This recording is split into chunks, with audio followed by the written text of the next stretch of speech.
In the quiet, often overlooked corners of American life, true heroes rarely wear capes. Sometimes they wear patched-up leather, ride roaring Harley-Davidsons, and carry reputations that precede them like a thunderclap. We're talking about the Bandidos MC. To the general public, they are the outlaws, the shadows, men defined by the whispers and fear. But behind the iron facade and the notorious three-piece patch, there lies a code of honor, a fiercely guarded brotherhood, and an unexpected capacity for justice, especially when the innocent are involved. Today, we're going to tell you a story not about a turf war or a rivalry, but about a whispered plea, a quiet promise, and the kind of intervention only men like these could execute. This is the story of how a church basement lunch became the scene for an act of pure, unadulterated heroism. It was a brisk Sunday afternoon in a small, Midwestern town, the kind of place where everyone knew everyone, and the most dramatic event was usually a change in the weather. The local community center was hosting its annual fall harvest lunch, a tradition that brought out everyone from the elderly matriarchs of the town to the newest, shyest families. Among the attendees were 4 members of the Bandidos MC's local chapter. They weren't there for religious reasons. Their presence was a subtle, almost silent act of community engagement, a way to keep an eye on things, and frankly, because the BBQ was legendary. These men, known only by their road names, Ghost, Iron, Preacher, ironically, and Hammer, sat in a corner booth, their leather cuts stark against the pastel walls, an island of denim and defiance in a sea of Sunday best. Their presence made some people nervous, but for the most part, they were tolerated. After all, everyone knew these men stuck to their own business, and despite their reputation, they had never caused trouble at a community event. They ate quietly, observing the room with the practiced, focused intensity of men who are always on high alert. The atmosphere was thick with the scent of pot roast and apple pie, punctuated by the cheerful din of conversation and the clinking of cutlery. Then a small, dark-haired woman, looking far too exhausted for a Sunday, walked past their booth. She was carefully guiding a boy, no older than 7, by the shoulder. The boy, Leo, clung to his mother's leg, his eyes darting around the room, settling briefly on the imposing figures of the Bandidos. He looked frail, his shoulders slumped, and there was a shadow of fear in his eyes that seemed too heavy for a child. His mother, Sarah, tried to smile, a fragile, trembling effort that didn't quite reach her eyes. She steered Leo toward the self-serve dessert table, briefly pulling her focus away from him to grab a paper plate. It was in that fleeting moment of distraction that it happened. Leo, standing right next to the booth occupied by the Bandidos, leaned in slightly. He wasn't trying to talk to them, he was talking to his plastic cup of juice, but the men's acute senses, honed by years on the streets and the need for constant vigilance, caught the sound. It was barely a breath, a fragile, desperate whisper, cutting through the general noise of the cafeteria. "He beats my mum," the boy murmured, his voice cracking like dry leaves underfoot. "He hits her real hard when I'm asleep." Ghost, the chapter's president, a man whose face was usually set in a mask of granite, froze mid-chew, his eyes, cold and sharp, immediately locked onto Leo. He didn't react visibly, no sudden movement, no dramatic intake of breath, but the stillness that descended upon their corner of the room was profound. Iron, a massive man who served as the sergeant-at-arms, immediately put down his fork, his eyes narrowing slightly.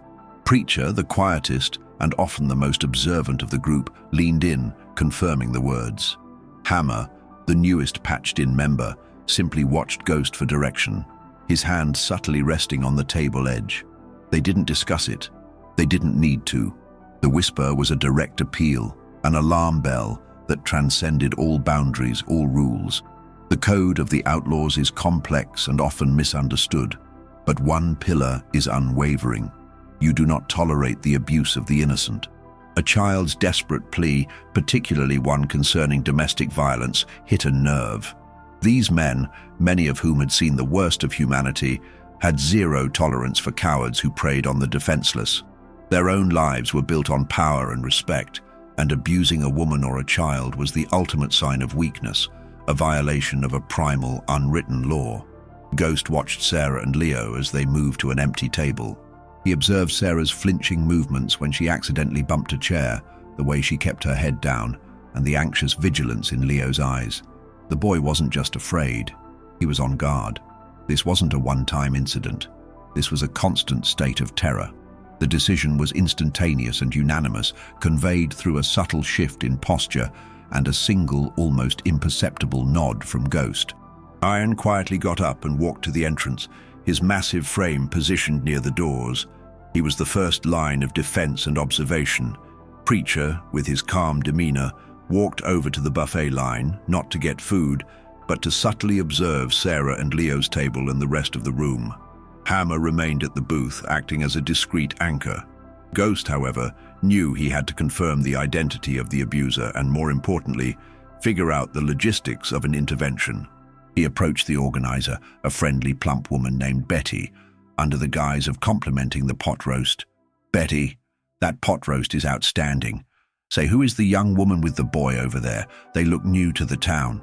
Ghost asked, his voice low and charming, a tone few people outside the club ever heard.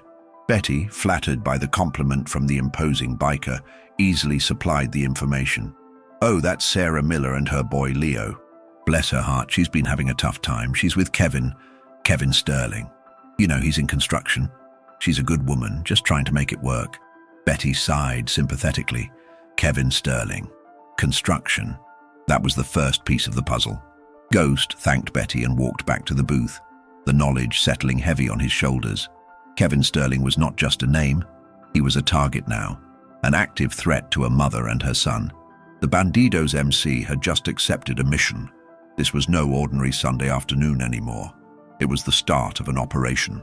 The men waited patiently for the lunch to end, their appetites gone, their minds already executing a strategic plan. They needed to find out where Kevin Sterling lived, confirm the abuse without a shadow of a doubt, though Leo's whisper was enough for them. And then, they needed to make sure he never raised his hand against Sarah or Leo again. Their justice would not come through the slow, often disappointing channels of the law. Their justice would be swift, permanent, and delivered with the full, intimidating weight of the Bandidos MC. The next move would have to be calculated, silent, and terrifyingly efficient. The drive home from the community center was silent, the air thick with unspoken resolve. Ghost, Iron, Preacher, and Hammer rode in a tight, rumbling formation, their motorcycles cutting through the quiet suburban streets. Their immediate objective was reconnaissance. They knew Kevin Sterling worked in construction, which often meant irregular hours and heavy equipment. They needed to find his address, his routine, and his weak spots. Preacher, the most technically inclined, immediately started running Kevin Sterling's name through a network of contacts and databases, using connections that bypassed conventional legal channels. Within an hour, they had the address, a small, unassuming house on the edge of town, identifiable by the beat-up Ford pickup truck and a scattering of construction debris in the yard. They didn't act immediately. The Bandidos understood the importance of timing and psychological impact. They spent the next 2 days conducting discreet surveillance.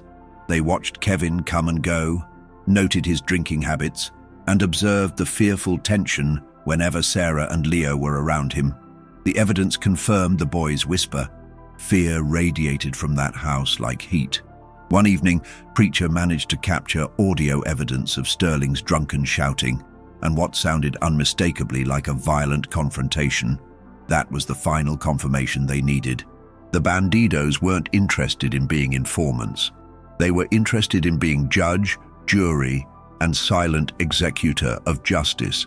The night they chose was a Tuesday, late enough that the neighborhood would be asleep, but early enough that Kevin Sterling would likely be home, drunk, and vulnerable. They dressed entirely in black, leaving their patches concealed to maintain deniability, though the sheer presence of 4 massive, determined men was intimidation enough. They approached the house on foot, leaving their bikes several blocks away, their boots barely crunching on the gravel driveway. They moved with the silent, coordinated efficiency of men who had done this kind of work before, not necessarily to save a family, but certainly to enforce their own brand of order. Iron was the one who handled the lock. A twist, a quiet click, and the front door swung open just enough to allow them entry. The house was dark, smelling of stale beer and cheap cigarettes. They found Sarah and Leo asleep in the back bedroom, tucked together in a small bed, seeking mutual comfort. Ghost knelt by the bed, his presence massive but gentle. He placed a hand on Leo's bedside table, a silent promise of security. He knew they were safe now. Kevin Sterling was passed out on the sofa in the living room, a half-empty bottle resting precariously on his chest. This wasn't going to be a fair fight, but fairness was irrelevant. Justice was the goal. Hammer quietly removed the bottle. Ghost stood over the man, his shadow engulfing the abuser. Iron moved to secure the exits. Preacher stood guard near Sarah and Leo's door, ensuring their safety and ensuring they would not witness what was about to happen. Ghost woke Sterling, not with a shout, but with a firm, professional grip on his collar, hauling him into a sitting position. Sterling woke up confused, disoriented, and immediately terrified by the dark, imposing figures surrounding him. He tried to sputter a drunken protest, but the words caught in his throat when he saw Ghost's eyes, cold, utterly devoid of emotion, and filled with a dangerous resolve. "You like to hit things, Sterling?" Ghost asked, his voice a low, dangerous rumble that barely carried beyond the room. "You like to hit things that can't fight back." Sterling tried to bluster. "Who the hell are you? Get out of my house!" He attempted to scramble to his feet, but Iron's hand, like a vice, clamped down on his shoulder, driving him back down onto the couch with crushing force. "You have 2 minutes to listen," Ghost continued, leaning in close so Sterling could smell the leather and the road dust. "We heard the boy. We saw the fear. We know what you do." The recognition of the boy's whispered plea hit Sterling harder than any punch. His face went slack with panic, realizing his secret had been exposed, not to the police, but to a far more terrifying court. This was not a warning. This was an execution of sentence. The next few minutes were brutal, efficient, and deeply personal. It wasn't about inflicting injury. It was about delivering a message that would be physically and psychologically permanent. The Bandidos didn't use weapons. They used the raw, intimidating power of their presence and their fists, focusing on areas that would cause maximum pain and minimum lasting, traceable damage. They administered a measured, terrifying beating that served one purpose: to ensure that the fear Sterling had inflicted on his family would be replaced by a far greater, debilitating terror directed only at them. When they were done, Kevin Sterling was whimpering, broken, and profoundly aware of the new rules of his life. Ghost pulled him up by the hair, forcing him to look into his eyes. "You will leave this house. Tonight. You will never contact Sarah or Leo again. You will move to another state. If we ever hear that you even asked about them, if we hear their names on your lips, or if they ever look afraid again, we won't send a warning next time. Do you understand?" Sterling, battered and defeated, could only nod frantically. Before leaving, Ghost walked back to the living room table. He left an envelope containing enough cash to cover a month's rent for Sarah to move to a new apartment in the next city over, a place where Kevin Sterling would never find them. It was a clean break, a fresh start, funded by the very men considered society's trash. They vanished back into the night as silently as they had arrived. The next morning, Sarah woke up to find her abusive partner gone. He had packed a small bag and disappeared, leaving the front door slightly ajar. Next to a note saying he was going on a long trip was a thick envelope of cash. She didn't understand how or why, but she looked at Leo, who was playing quietly, a genuine smile on his face for the first time in months. She saw a flicker of hope. She saw a clean slate. She gathered the courage, took the money, and 2 days later, they were gone, starting their new lives in a safe, anonymous place. The community never knew what happened to Kevin Sterling. The police dismissed it as a man who finally cracked under pressure and skipped town. But Ghost, Iron, Preacher, and Hammer knew the truth. They had answered a child's whisper with the full, terrifying might of their brotherhood. They didn't seek thanks, recognition, or praise. Their reward was the knowledge that a small boy and his mother were safe, a knowledge they carried with them as they rode, their code of justice enforced in the shadows, proving once again that sometimes the The true protectors of the weak are found not in the light of day, but roaring down the highway in a haze of chrome and defiant leather.